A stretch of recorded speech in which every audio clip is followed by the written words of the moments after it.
7 de la tarde con 7 minutos ya, hacemos la prueba de ADN en este día de cambio de gabinete, el primer cambio de gabinete del segundo gobierno de Sebastián Piñera. Está acá en nuestro estudio Mauricio Morales, director del Centro de Análisis Político de la Universidad de Talca. Mauricio, ¿cómo estás? Buenas tardes. Hola, ¿Qué tal, Mauricio? Buenas tardes, tanto tiempo, ¿qué tal? ¿Cuáles son tus principales tips?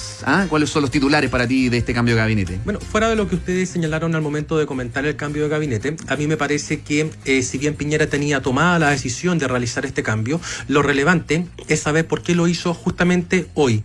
Y para mí la respuesta es una sola y tiene nombre y apellido, y es Michelle Bachelet. ¿Por qué? Bachelet provocó a Piñera dos veces de manera directa y de manera indirecta. De manera directa al señalar que la economía estaba debilucha, y de manera indirecta con su nombramiento como alta comisionada de derechos humanos de la ONU. Los presidentes siempre son celosos entre sí. Piñera siempre añoró tener los niveles de aprobación presidencial que en su momento tuvo Bachelet. Bachelet formó una fundación que, entre otras cosas, tiene como objetivo reorganizar a la centroizquierda, o al menos defender su legado. Y por lo tanto, una buena forma de opacar este nombramiento internacional de la presidenta era justamente anunciando el cambio de gabinete el día de hoy. En segundo lugar, este cambio de gabinete sorprende porque no fue del todo masivo como se pudo haber esperado. Por ejemplo, con la salida del ministro de Salud. ¿Debía haber salido? Debió haber salido porque el presidente Piñera hasta ahora ha tenido una estrategia bien clara. Los ministros se pueden ganar tarjeta amarilla, pero doble amarilla es roja. Y en el caso de Varela así sucedió. La pregunta es hasta qué punto el presidente Piñera va a seguir aguantando a Santelices dentro del gabinete, toda vez que ya tuvo una polémica en el Congreso y también con la legislación sobre aborto. Por lo tanto, ahí tiene una bomba de tiempo. En tercer lugar, el presidente Piñera, a diferencia de lo que pasó en su primer gobierno, ustedes recordarán cuando tiene que ir a buscar los liderazgos al Congreso, importar liderazgos para fortalecer su equipo político. Claro, llamó a Alaman, llamó a Matei, a Longueira, al mismo Chadwick. En esta oportunidad es un cambio de gabinete bastante acotado y que solamente se reduce casi al caso de educación, porque en medio ambiente es casi por rebote, como hay un enroque. Entonces es razonable que se produzcan dos cambios en uno. Y por último, la jugada en educación a mí me parece que es interesante desde el punto de vista de la opinión pública, porque Marcela Cubillos es conocida por más del 60% de la población y dentro del ranking de ministros mejor evaluados ella tiene un 65% de aprobación. Probablemente su gestión en el gabinete con esto de las bolsas plásticas, por ejemplo, a lo mejor tuvo algún impacto en sus niveles de conocimiento y en sus niveles de popularidad. Y dado que tanto Santelices como Varela en particular ocupaba el último lugar en el ranking de evaluación, es una buena estrategia el hecho de colocar a una mujer popular en un cargo tan importante como ahora, la educación. Hay que ver, Mauricio, cuánto pueda durar con esos niveles de aprobación, porque sabemos que normalmente los peores evaluados son los que están en el Ministerio de Educación y Salud, o sea, son las carteras más sensibles, con mayores dificultades. Sí. Ahora, te quería preguntar por lo de Gerardo Varela, porque Gerardo Varela, lo de los bingos no fue lo primero que le generó problemas, sino que tenía un historial, ya declaraciones desafortunadas, y se hacía el análisis de que era difícil que saliera porque era una figura cercana al presidente Sebastián Piñera, o más bien que el propio mandatario había decidido ponerlo, que no era una de las figuras de los partidos políticos, sino que era una decisión de él. Vamos a seguir analizando el tema, Mauricio, pero tenemos que interrumpir brevemente. Ahora, en ADN. Habla el ex ministro Varela, Silvia Córdoba. Un mandato de calidad, de preocuparse de aquellos más vulnerables. Yo agradezco por eso la confianza. Además me voy muy satisfecho porque me reemplaza Marcela Cubillos. Ustedes saben que a mí me unió una gran amistad con Felipe, con su hermano. Hoy día el cumpleaños de Felipe Cubillos. De manera que la felicito, le deseo la mayor de la suerte, mucho éxito y por supuesto quedo a disposición tanto del presidente como de la ministra Cubillos para ayudarla en lo que sea necesario, porque el desafío de la educación en Chile es un desafío que nos debe convocar a todos, es un desafío en que no sobra nadie y en que a ella le deseo el mayor de los éxitos por el bien de los niños. Tenemos cuestiones importantes en juego. Está el sistema de financiamiento universitario que debe completarse, está subir el CIMSE. Tenemos que mejorar la primera infancia y en particular los las lenguas del futuro, el inglés y la programación. De manera que quedan muchas tareas pendientes. Dicho, Gerardo, ¿usted cree que fue desafortunado hablar en algún momento de bingo, de pequeñeces en algún otro sentido, abuso, por favor? Yo creo que aquí efectivamente hubo errores comunicacionales, pero lo importante es que queda un ministerio con un tremendo equipo al cual yo le agradezco toda la ayuda. Queda un desafío de calidad, quedan proyectos de ley presentados, hay otros que están en preparación, quedan cambios en el currículum, de manera que queda una gestión que esa espero que la ministra entrante la valore, la haga propia y la lleve adelante. Así que quiero agradecerle además a todos ustedes por el buen trabajo que realizan, por el trabajo de difusión. Ojalá privilegien las buenas noticias que vienen de educación, los desafíos que hay. Así que muchas gracias. Ministra, bueno, las palabras ahí del ex ministro de Educación, Gerardo Varela, que se retira con aplausos desde el Palacio de la Moneda, sin dar mayor declaración, sí reconoce que hubo errores en sus declaraciones y lo que da pie a este cambio de gabinete aquí en el Palacio de la Moneda, y vamos a estar atentos a más reacciones. De todas maneras, Silvia Córdoba, quien está con Andrés Huerta allí, captando todas las reacciones en el Palacio de la Moneda. Mauricio Morales, seguimos conversando aquí en el estudio, justamente respecto a la figura de Gerardo Varela, quien insiste en errores comunicacionales, ¿no? Menos mal que no dijo pequeños errores comunicacionales. Claro. Sería el colmo. Algunos errores comunicacionales, y además, al término, dice, ojalá que los medios destaquen lo importante, como nuevamente diciendo que aquí hay una responsabilidad prácticamente compartida de lo que sucedió. ¿Falta autocrítica? ¿Le faltó visión? ¿Le quedó grande el poncho? ¿Qué pasa con la figura de Gerardo Varela? Es el típico problema de los ministros, en este caso, que asumen en condición de independientes. Piñera es muy fanático de los independientes y un problema que históricamente ha tenido la centroderecha. Si uno mira la historia de la centroderecha durante el siglo XX y durante este siglo, hay un amor desenfrenado por los independientes y por incluirlos a la actividad política. El caso de Varela para mí representa aquello, refleja la falta de experiencia y también la falta de tino, y también la cero autocrítica al enfrentar este tipo de situaciones. Lo otro que te quería comentar, Andrea, que quedó colgando tu pregunta anterior, es que, claro, Piñera suele rodearse, como todas personas, con gente de confianza, pero tampoco le tiembla la mano para cortar cabezas. Eso pasó, por ejemplo, en su primer gobierno, cuando tuvo que sacar a Hinspeter, que lo había acompañado durante el proceso de campaña, y fue un acto muy doloroso para él. Ahora, ¿qué es lo que se viene o por qué se hace este cambio ya en términos mucho más profundos? Hay que recordar que una de las estrategias que tuvo este gobierno al momento de asumir fue desparlamentarizar la gestión o concentrarla en el Ejecutivo. Claro. ¿Por qué? Porque en el Congreso es Bagdad, el Congreso es un campo minado, el Congreso es una zona donde aparecen los outsiders y los partidos nuevos, y el presidente estaba en minoría y por lo tanto no tenía mucho espacio para tener éxito en esa actividad, por lo tanto decide concentrar todo en el Ejecutivo. Y el gran problema es que los miembros de ese Ejecutivo, y particularmente estos ministros, y en particular el ministro Varela, le jugaron en contra. Basta decir que Piñera hoy día tiene una aprobación presidencial cercana al 45% y el gabinete solamente de un 33%. Si lo comparamos con su primer gobierno, a Piñera le costó mucho equiparar e incluso superar la aprobación que tenía su propio equipo de gabinete. El problema de este gobierno no es un problema en el gabinete político, es un problema en el gabinete sectorial, y me temo que en el caso del ministro de Salud esto va a dar para largo, y me parece que el presidente debe haber tomado una decisión mucho más radical en ese sentido. O sea, sigue siendo una especie de fusible de Santelice, aunque claro, gana tiempo porque no se pueden hacer muy seguido tampoco los cambios de gabinete. Ahora, hay otro ministro, para ir una rápida pasada de lista, digamos, que si bien no han tenido declaraciones desafortunadas o no han tenido acciones, entre comillas, no en empresas, sino malas acciones o un mal comportamiento como Santelice, pero sí no han brillado tampoco por sus resultados. El caso, por ejemplo, del ministro Blumel. ¿Qué pasa con esos que han pasado piola, por ejemplo? En general, los ministros secretarios generales de la presidencia, uno de los propósitos es pasar piola. De hecho, fíjate que Edgardo Benninger, que fue el primer ministro secretario general de la presidencia, no le gustaba mucho aparecer en los medios de comunicación, y en general ellos tienen que tratar con la parte más difícil del sistema político, que en este caso son los congresistas.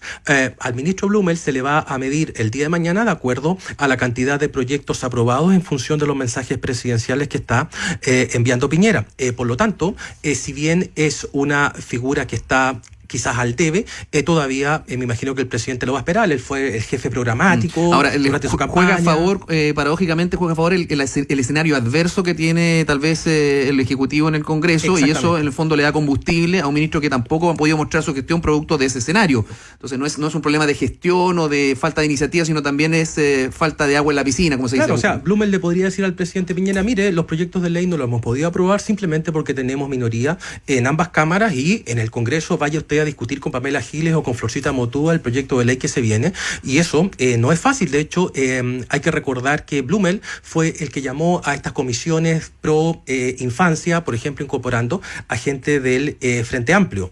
En consecuencia, Blumel en esa primera etapa de instalación pudo instituir esta política de los consensos, que hoy día sigue en pie, pero claramente mucho más debilitada en comparación con el inicio del mandato. Estamos conversando con Mauricio Morales, director del Centro de Análisis Político de la Universidad de Talca. Mauricio, comentábamos hace un ratito que al parecer lo que muchos dicen sobre que al presidente le importan las encuestas definitivamente es real, porque hoy en un solo acto se hace cargo de dos cosas: el cambio de los ministros que habían generado problemas, y por otra parte insistir en el tema económico y esta especie de disociación que algunos consideran se está creando entre las cifras macroeconómicas y la percepción de los ciudadanos en relación a su propia perspectiva personal en materia económica. Claro, el fin de la luna de miel trae justamente los efectos que tú estás señalando.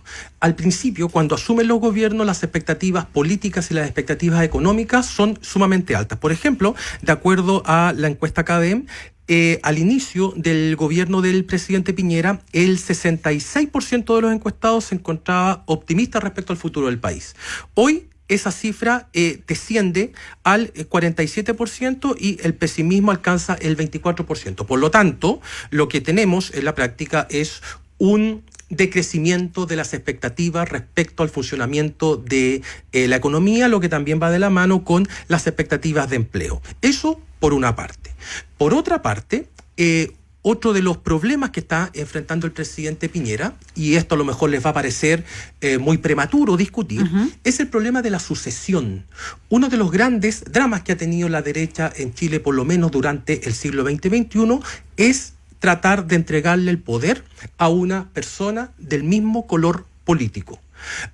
Hoy día, y todo en el ambiente por lo menos se comenta, que el gran preferido del presidente Piñera sería Alfredo Moreno, que ha tenido harta visibilidad con esto del Código Azul. Sí. Sin embargo, es conocido solamente por el 40% de los ciudadanos encuestados. Dicho eso, si es que el problema del presidente Piñera va a ser la sucesión, entonces en algún minuto va a tener que pensar en un segundo o tercer cambio de gabinete donde de manera definitiva ponga a correr a sus mejores hombres y mujeres a la cancha electoral. Hay que recordar, el año 2020 ya se vienen las elecciones locales y se vienen las elecciones de gobernadores regionales. En rigor, Piñera tiene 2 años para instalar una figura y también 2 años para preparar esas elecciones. Cada vez que a un gobierno le va mal en la elección local, va a perder la elección nacional al año siguiente. Eso ya está comprobado, está probado, ¿no? En toda la serie de tiempo que por lo menos me ha tocado estudiar. Mauricio, tú hablas del drama de la derecha no poder ejecutar o concretar la sucesión. Más bien ha sido una alternancia, un pimponeo entre Bachelet y Piñera en las últimas elecciones. Así es. Y quería volver a una tesis que lanzaste al comienzo, esto de agendas empatadas o anular la agenda de tu adversario o tu archienemigo, como quieras llamarlo. Esto es prácticamente connatural a toda la historia binominalizada de los últimos años, digamos, las últimas 3 décadas. Pero en el caso de Piñera Bachelet, parece que esto ya trasciende un poco ese fenómeno y pasa a ser ya casi personal. Sí. Y este capítulo que estamos viendo hoy día da cuenta un poco de eso. O sea, tú decías, para anular, opacar o empatar la agenda del nombramiento de Bachelet en la ONU como alta comisionada de derechos humanos, pasa esto. Ahora, iba a pasar igual, porque lo de Varela hoy día fue prácticamente impresentable y no se sostenía más, se le acabaron las vías, pero da la sensación de que esto ya es casi personal. Ellos tienen un antagonismo que es de esa naturaleza, ¿no? Claro, y es cosa de recordar esa célebre frase del presidente Piñera en su primer mandato de que en 20 días hemos hecho más que otros en 20 años. Por lo tanto, Piñera siempre ha tenido esto, como decía al principio, esta especie de trauma con Bachelet por ganarse el corazón de los chilenos. Piñera no se tiene que ganar el corazón de los chilenos, se tiene que ganar la mente de los chilenos. Y eso es lo que hizo en su última elección presidencial. Todos nosotros pensábamos que la elección en segunda vuelta iba a ser mucho más estrecha, que Bachelet se la iba a jugar con mayor fuerza por Alejandro Guillé, pero Bachelet enfrentó esa elección con niveles de popularidad extraordinariamente bajos. También lo hizo el año 2009 con niveles de popularidad extraordinariamente altos. Claro. Por lo tanto, ambos tienen el mismo problema, que es generar la sucesión. Y eso se produce cuando tienes presidentes o mandatarios que juegan más a nivel de personalización de la política que a nivel de fortalecimiento de las coaliciones.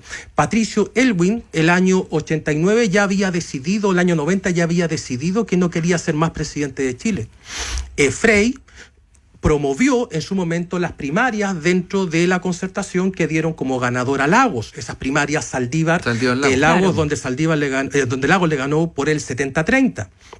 Y de ahí en adelante, Chile ha entrado en un proceso de personalización que es propio de las democracias más contemporáneas, pero preocupa el hecho de que a nivel de institucionalización de partidos todavía estemos al debe. Eso es lo que explica en gran medida por qué hay una tensión permanente entre los liderazgos de Bachelet y Piñera. Ahora, ¿tú sientes, Mauricio, que cuando permanentemente se critica a la expresidenta Michelle Bachelet, finalmente le hacen daño o le están haciendo un favor de mantenerla muy vigente desde el punto de vista político? Sí, tú tienes dos posibilidades de resolver un trauma. La primera posibilidad es olvidarte o ayudar a que alguien te olvide eso, o simplemente enfrentar ese trauma, llevarlo a colación permanentemente y vivir con él. Piñera ha optado claramente por esta segunda alternativa. Y el gran problema es que en un electorado mucho más volátil y, como tú lo acabas de decir, desbinominalizado, con voto voluntario y con alto nivel de personalización de la política, no les extrañe si es que en futuras encuestas la expresidenta Bachelet comienza a aparecer como una figura nuevamente relevante de la política chilena. Mucho ojo con eso. Sí, Piñera es el que le da fuelle a la expresidenta Bachelet. Ella, claro, le responde y le dice que la economía es debilucha, y Piñera le contraargumenta y empieza la discusión. O sea, Piñera toma al mismo nivel a la expresidenta Bachelet en circunstancias de que debería dar vuelta a la página y olvidarse de que ese amor fue imposible. Pero parece como la única amenaza en el horizonte, no hay nadie más que Bachelet que atacar. Entonces, la estrategia de aniquilar políticamente al enemigo siempre hay que tenerla presente en política, ¿no? Hay más reacciones a esta hora. Está Andrés Huerta en el Palacio de la Moneda con declaraciones de otro ministro. Andrés. Sí, hablamos de José Ramón Valente, titular de Economía, que durante el día estuvo bastante, por decirlo así, en la duda, pero finalmente fue ratificado, como pudimos ver incluso antes de que llegara acá al Palacio de la Moneda. Definitivamente fue confirmado en su cargo. Esto a pesar del ruido que generaron bastantes opiniones que entregó, entre otros, esto de las inversiones en el extranjero. Señal de respaldo que tiene por parte del presidente, se lo consultamos al propio José Ramón Valente acá a la salida de la sede de gobierno. ¿El rumor fuerte era que usted iba a salir del gabinete? No, pero ese rumor era de usted nomás. No, también, no había sí, pero usted sabe. No había rumor. Uy, no veo nada, voy a chocar. ¿Usted nunca se sintió cuestionado? Nunca, en absoluto. No. Cuidado, muchachos. Mañana hablamos de economía, que anda tan bien. ¿Ya?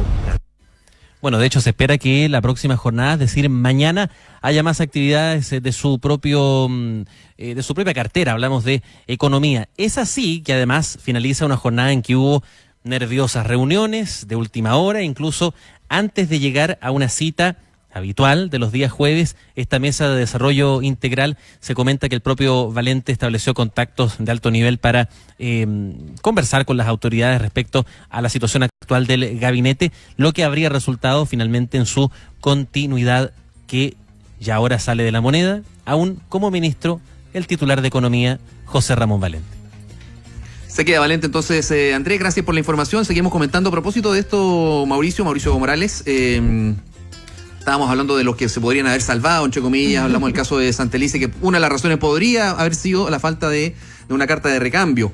En el caso de José Ramón Valente, que ha tenido algunas declaraciones también bien ruidosas, pero analizando un poco el contexto económico, hubiera sido también complicado cambiar al ministro de Economía en este minuto, ¿no? Sí, hubiese sido complicado. De hecho, la presidenta Bachelet, recordemos que lo hizo a última hora, cambiando a su ministro de Hacienda y a su ministro de Economía en una crisis mayor de ese gobierno. Y al subsecretario, claramente, claro. Sí.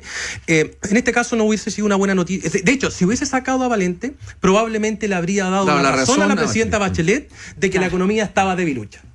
Por lo tanto, es una buena decisión retenerlo, quizás por un tiempo más, no sabemos muy bien, a lo mejor va a corregir en el camino, los ministros van aprendiendo. Y lo cierto es que un cambio de esa naturaleza sí hubiese sido una cirugía mayor. Ahora, hay que tener en cuenta otra cosa también. Fíjense ustedes que este es el segundo cambio de gabinete más rápido de la historia reciente de Chile. El más rápido fue justamente el de la presidenta Bachelet cuando sacó a Andrés Saldívar del Ministerio del Interior. Claro. Saldívar duró 4 meses. Ahora, el cambio de gabinete se produce a 5 meses. Frei Ruiz Tagle lo hizo a 6 meses. Y el presidente Elwin lo hizo al finalizar, casi porque tenían que renunciar los ministros que iban a ir como candidatos. Y en el caso de la presidenta Bachelet, en la segunda parte, lo hizo el 11 de mayo de 2015, o sea, 14 meses después. Por lo tanto, ¿qué quiero decir con esto? Que no necesariamente el hecho de cambiar un gabinete temprano te anticipa una baja aprobación presidencial o una alta aprobación presidencial. Yo les garantizo, sí, podría casi asegurarlo, que en las próximas encuestas van a mostrar un incremento en el apoyo al gabinete. Porque cuando sale, y disculpen la expresión, pero cuando sale una manzana podrida y quedan las otras manzanas, algunas más amarillas que otras, porque algunas están con tarjeta, los gabinetes tienden a incrementar sus niveles de aprobación y eso también puede empujar el nivel de aprobación del presidente Piñera. Mauricio, ¿qué posibilidades está teniendo el gobierno de instalar su agenda? Hemos visto que ha reaccionado frente a algunas cosas que han ido surgiendo. La agenda de género, por ejemplo, es uno de los temas en que no estaban considerando dentro del programa, con la importancia que ahora el gobierno trató de darle y así. ¿Ha sido claro el gobierno en ese sentido de instalar su propia agenda? Cuando hay quienes se preguntan cuáles son realmente los proyectos del gobierno, cuál es la línea del gobierno más allá de estos grandes anuncios que ha hecho. Si es que Longueira estuviese vigente en política, te diría que claramente este gobierno no tiene un relato, que fue la crítica que Longueira le hizo al primer gobierno del presidente Piñera. En segundo lugar, este gobierno ha sido mucho más reactivo que proactivo, como tú señalas, en temas de agenda de género. Por lo menos a mí me sorprendió muchísimo, para bien, la actitud o respuesta de la ministra Isabel Pla. Yo esperaba quizás una postura un tanto más conservadora y el gobierno nos sorprendió con una propuesta mucho más apacible con las demandas del movimiento estudiantil. Lo que sucede en el caso de este gobierno es lo siguiente. Llega al poder bajo la idea de que el gobierno anterior había tenido un mal desempeño de gestión económica. De hecho, fíjate que Piñera se hace fuerte electoralmente en las comunas de extracción media y en las comunas también de extracción popular. Cuando uno ve las cifras de la elección primaria, por ejemplo, entre Piñera y Osandón, y ve que Osandón saca el 80% de los votos en Puente Alto, y que después Beatriz Sánchez, la primera vuelta, es la primera mayoría dentro de esa comuna, uno llega a una conclusión muy simple. Si es que los puentealtinos prefirieron a Osandón y después a Beatriz Sánchez, la única forma de seducir a un electorado tan volátil es con una oferta pareja para todos. Y lo único que le hacía sentido a la gente o al elector en este caso era medidas pro crecimiento y pro empleo. Me parece que Piñera no se va a salir del libreto. Ese es el esquema de juego que él tiene y no va a traicionar sus principios. La única forma de que lo haga es cuando se aproximen las elecciones presidenciales y deba ungir al próximo candidato y comenzar a bailar al ritmo de ese candidato, aunque me temo que ese candidato no va a venir del gabinete, sino que va a venir desde el mundo local. Mauricio, a propósito de agendas empatadas, hablé un poquito de Bachelet para terminar. Este nombramiento vuelve a la ONU en otro cargo, ahora como alta comisionada de Naciones Unidas para los Derechos Humanos, donde el tema está complicado precisamente en gobiernos de izquierda. Ha sido complicada también la relación de este organismo con Estados Unidos, está el tema de China, está algunas cuentas pendientes, incluso que algunos sectores o personas cercanas a su mismo sector le cobran a Bachelet en relación, por ejemplo, al no cierre de Punta Peuco. ¿Cómo ves tú este panorama para la expresidenta? Da la sensación de que quizás la falta de explicitación de su postura frente a los derechos humanos es lo que a la presidenta Bachelet le está impidiendo asumir como secretaria general de la ONU. Dado que parte de su bloque político, no en su totalidad, todavía no tienen una condena muy clara respecto a lo que pasa en Venezuela con Maduro, lo que pasa en Nicaragua, entonces eso al final del día le puede pasar la cuenta a la presidenta, no por sus convicciones personales, sino que por las convicciones que algunos de los miembros de su bloque político tienen. Ahora bien, desde el punto de vista de la popularidad que puede alcanzar la presidenta Bachelet, claramente este tipo de instancias, a Bachelet le funciona muy bien el estar lejos de la contingencia.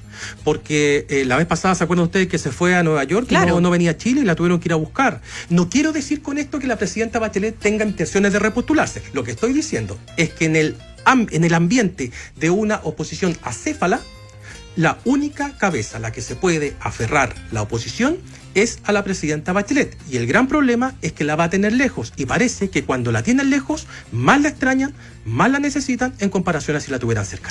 Mauricio Morales, director del Centro de Análisis Político de la Universidad de Talca, muchísimas gracias por conversar con nosotros aquí en La Prueba de ADN en este día de cambio de gabinete con todo el análisis. Muchas gracias a ustedes. Gracias.